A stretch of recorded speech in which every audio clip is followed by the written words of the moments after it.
जय श्री राम दोस्तों।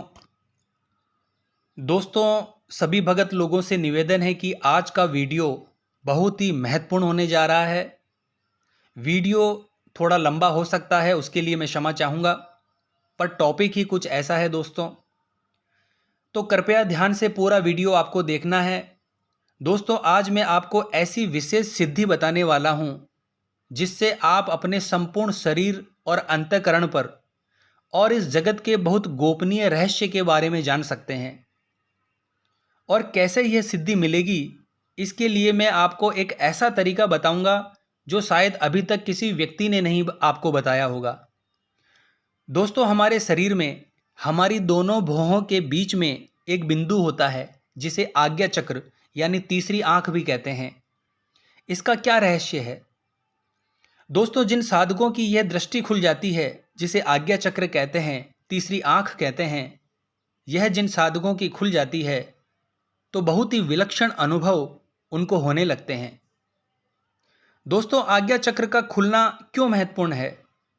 क्योंकि यह शरीर एक मशीन है यानी यंत्र है और आज्ञा चक्र ही इसका एक बिंदु है। हमारे शरीर में कई चक्र हैं।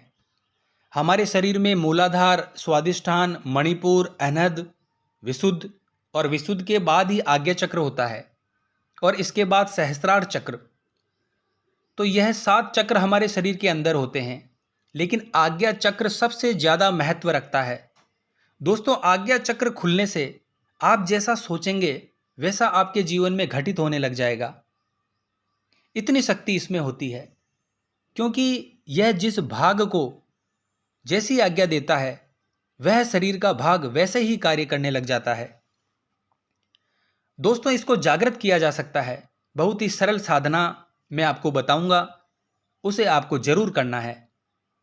आज्ञा चक्र यानी थर्ड आई के बारे में आपने बहुत लोगों से सुना भी होगा और बहुत सारी विधियां इसको जागृत करने की सुनी भी होगी और आपने कोशिश भी की होगी, लेकिन मैं जानता हूं दोस्तों, आपको बिल्कुल भी लाभ नहीं प्राप्त हुआ होगा।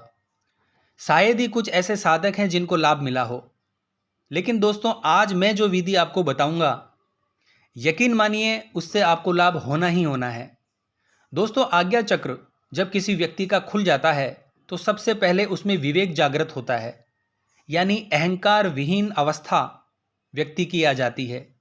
क्योंकि दोस्तों, आपका आज्ञा चक्र जब जागृत हो जाता है तो वह प्रकृति के सब रहस्य जान जाता है और उसे पता चल जाता है कि इस शरीर में जो भी कार्य हो रहा है वह अपने आप हो रहा है, मैं तो कुछ करने वाला ही नहीं हूं।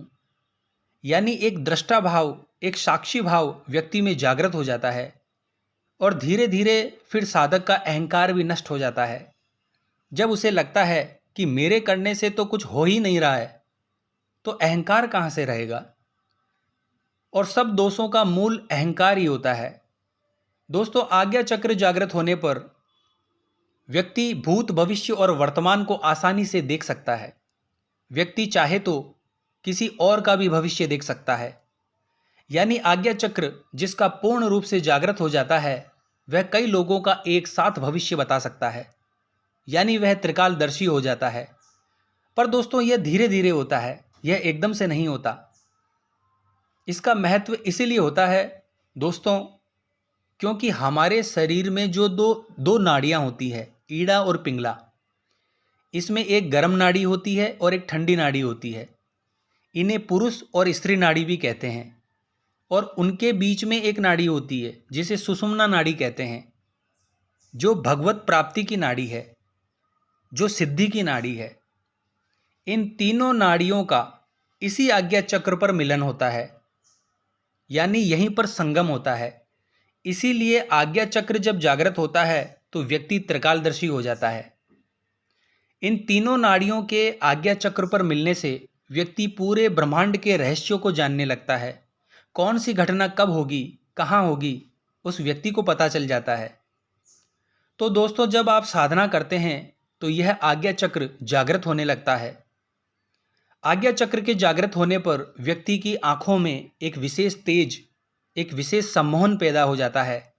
वह जिधर भी देखता है उसे शांति मिलने लगती है। उसकी तरफ कोई व्यक्ति अगर देखता है तो उसे शांति मिलने लगेगी। व्यक्ति में एक आकर्षण जागृत हो जाता है। लोग उसके पास बैठने की कोशिश करेंगे। वह चाहेंगे कि यह हमसे बात कर ले, यह हमारे पास बैठे। एक विशेष प्रेम अन्य व्यक्तियों को आपकी ओर खींचने लगता है।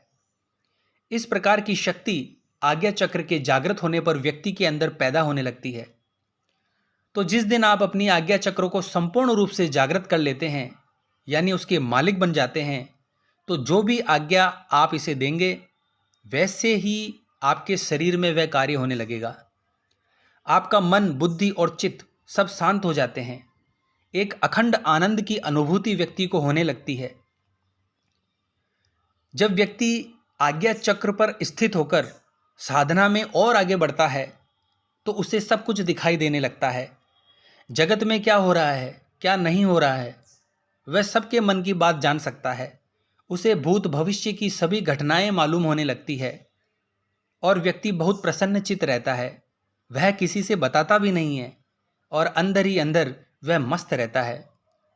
अब आप सोचिए दोस्तों, क्या यह स्थिति हम इस सांसारिक जीवन में जो भटक रहे हैं, क्या यहाँ से प्राप्त हो सकती है? बिल्कुल नहीं। दोस्तों, आप गृहस्थी में रहकर भी, यानी गृहस्थी में जीवन जीते हैं आप, और गृहस्थी में रहकर सभी कार्य करते हुए आप अपने आज्ञा चक्र को जागृत कर सकते हैं। मैं ऐसी विधि आपको बताऊंगा, ध्यानपूर्वक आपको सुनना है। धीरे धीरे साधक निर्भीक होने लगता है। उसे अपने भूत और भविष्य की कोई चिंता नहीं रहती, क्योंकि दोस्तों, चिंताओं से मुक्त होने के लिए मैंने देखा है कई व्यक्ति नशा करने लग जाते हैं। और दोस्तों, जितना व्यक्ति नशा करने में आनंद का अनुभव करता है, उससे कई गुना आनंद आपको आज्ञा चक्र के खुलने पर प्राप्त होता है और बहुत सारे दिव्य दिव्य अनुभव आपको होने लगते हैं। जगत में व्याप्त सूक्ष्म चीज़ों को, सूक्ष्म रहस्यों को आप जानने लगते हैं। कोई भी आपके आसपास घटना घटने वाली होगी तो तुरंत आपको पता चल जाएगा। धीरे धीरे आपके अंदर वैराग्य बढ़ता चला जाएगा, यानी जो भी भोग विलासिताएं की वस्तुएं हैं उनमें आपका आकर्षण नहीं रहेगा। क्योंकि दोस्तों, जब बड़ी चीज़ हाथ लग जाती है तो छोटी चीज़ का कोई महत्व नहीं रहता, ऑटोमेटिक ही उसका महत्व खत्म हो जाता है। इसी को वैराग्य कहते हैं। वैराग्य एक बहुत ही ऊंची अवस्था है। यह स्वयं अपने आप में एक सिद्धि है।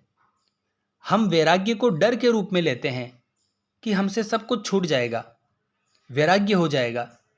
दोस्तों, वैराग्य सिद्धि है और बहुत पुण्य कर्म करने के बाद, बहुत साधना करने के बाद व्यक्ति के अंदर वैराग्य जागृत होता है। और यह जो मैंने सुषुम्ना नाड़ी बताई है, यह वैराग्य की ही नाड़ी है। और वैराग्य से ही भगवान की प्राप्ति होती है, भगवत प्राप्ति होती है। वैराग्य बहुत कठिन चीज़ है। तो साधक वैराग्य की स्थिति में रहने लगता है, बिल्कुल मस्त रहता है, किसी भी चीज़ की अपेक्षा उसे नहीं रहती। वह दाता बन जाता है। वह किसी से मांगता नहीं है, वह देने वाला बन जाता है। और मैं आपको एक बात बता दूं दोस्तों, कि लक्ष्मी जी का भी स्थान यहाँ पाया गया है। शास्त्रों में बताया गया है, जब साधक जागृत हो जाता है तो बिन मांगे ही उसे मात्र सोचने भर से वह चीज़ प्राप्त होने लगती है जिसके बारे में वह सोचता है या जिसे वह पाना चाहता है। जब आज्ञा चक्र जागृत होता है तो जो भी संकल्प साधक करता है उसे वह चीज़ ऑटोमेटिक ही प्राप्त हो जाती है, क्योंकि जो भी आप आज्ञा देंगे वैसा होने लगता है। वह जो भी कल्पना करता है कि ऐसा हो जाए, वैसा हो जाए, तो वैसा ही होने लगता है। आपने देखा होगा, बहुत बड़े बड़े महापुरुष जो संकल्प करते हैं वह काम अनायास ही होने लगता है। अपने आप ही साधन सामग्री इकट्ठी हो जाती है। देखिए दोस्तों, आपको विश्वास करना होगा, मेरी बातें साधक और भगत ही समझ पाएंगे। अगर ऐसे भगत हमारी बातें सुन रहे हों या देख रहे हों तो मेरी उनसे यही प्रार्थना है कि आप श्रद्धा रखें। यह आध्यात्म है, इसमें सब कुछ संभव है। ऐसा नहीं है दोस्तों कि यह कोई कपोल कल्पना है।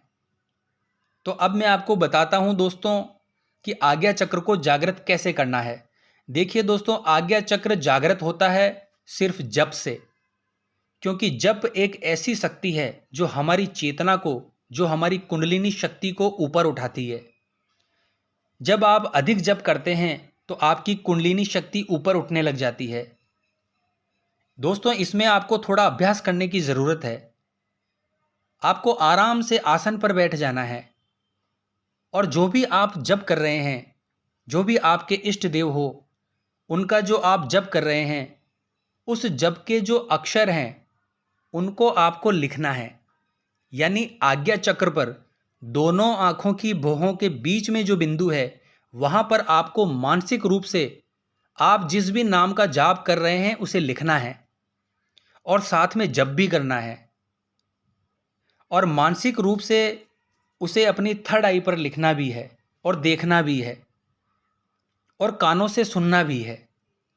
देखिए दोस्तों, यह अभ्यास है। अभी आपको सुनने में बड़ा विचित्र लग रहा होगा मैं जो बता रहा हूँ, लेकिन दोस्तों ये कठिन नहीं है। 5-10 दिन आपको तकलीफ हो सकती है, उसके बाद अनायास ही यह होने लगता है। दोस्तों, कभी कभी हो सकता है किसी किसी साधक का सर भारी होने लगे, क्योंकि जब आज्ञा चक्र पर क्रिया होती है तो कभी कभी चींटी जैसे रेंगने लगती है या कभी कभी दर्द होने लगता है, सर भारी होने लगता है, दोनों भ्रकुटियों के बीच में थोड़ा सा दर्द होने लगता है, कभी कभी एक मीठी सी खुजली सी चलने लगती है मस्तक पर, कभी कभी व्यक्ति को नीला प्रकाश दिखाई देता है, कभी कभी सफ़ेद प्रकाश, कभी पीला प्रकाश। इस प्रकार से व्यक्ति को दिव्य प्रकाश दिखाई देता है, दिव्य ज्योति भी व्यक्ति को दिखाई देती है। इससे पता चलता है कि हाँ, कोई क्रिया जरूर हो रही है। आज्ञा चक्र जागृत नहीं हुआ है, केवल क्रिया चल रही है। जो मैंने विधि आपको बताई है दोस्तों, उस विधि को आपको ध्यानपूर्वक करना है। जो भी आपके इष्ट देव हैं, उनके नाम का जो अक्षर है उसको आपको अपने मानसिक पटल पर लिखना है और देखना है और सुनना भी है। आपको थोड़ा थोड़ा अभ्यास करने की ज़रूरत है दोस्तों, और धीरे धीरे आप आगे चलकर अभ्यास को बढ़ाते रहिए। एकदम से आपको यह सब नहीं करना है। आप देखना दोस्तों फिर क्या होता है। जो आपके इष्ट देव का नाम होता है उसमें और इष्ट देव में कोई अंतर नहीं होता, क्योंकि दोस्तों जो नाम है वही शिव है, जो नाम है वही इष्ट है। आपको तो केवल उनका नाम ही मिला है, आपने कभी उनको देखा नहीं है, लेकिन आपको केवल उनके नाम का दर्शन करके उनका जाप करना है, जैसे मैंने आपको बताया है। फिर क्या होगा दोस्तों, आपके जो इष्ट देव है वह स्वयं आपके आज्ञा चक्र को जागृत करेंगे। कई साधकों को आपने सुना होगा, वह आपको बताते भी होंगे। कई ऐसे गुरु भी हैं जो बताते हैं कि आज्ञा चक्र को ऐसे जागृत करना है, दिव्य दृष्टि को ऐसे खोलना है, थर्ड आई मेडिटेशन ऐसे करना है, ऐसे ध्यान करना है। लेकिन इन चीज़ों में कार्य करने वाले यानी कर्ता आप स्वयं होते हैं, यानी करने वाले आप स्वयं होते हैं। लेकिन जो मैं आपको विधि बता रहा हूँ, दावे के साथ कह रहा हूँ दोस्तों, इसमें कर्ता आप नहीं हैं, आपके इष्ट देव हैं। वह स्वयं आपका आज्ञा चक्र जागृत करेंगे। बस आपको भावना करनी है कि मेरे इष्ट देव ही मेरे आज्ञा चक्र को जागृत करेंगे। मुझे तो कुछ नहीं आता, मुझे तो जो साधु संतों ने बताया है, जो गुरुजी ने बताया है, जो शास्त्र ने बताया है, वह मैं करने लगा हूँ। अब आप ही मेरे इष्ट देव हो, आप ही मेरे गुरु हो और आप ही मेरे आज्ञा चक्र को जागृत कीजिए। आपको केवल ऐसी भावना करनी है। देखना दोस्तों कितनी जल्दी आपका आज्ञा चक्र जागृत होने लग जाएगा, क्योंकि जो महाशक्तियां हैं वह इस पूरे ब्रह्मांड में है। हमारा और आपका शरीर उन्हीं इष्ट देव की शक्ति से चल रहा है, उन्हीं की शक्ति से ही हमारे प्राण चल रहे हैं। तो दोस्तों आशा करता हूँ आज की यह जानकारी आपके लिए उपयोगी साबित होगी। तो मिलते हैं नेक्स्ट वीडियो के माध्यम से। जय माँ अम्बे, जय श्री कल्याण।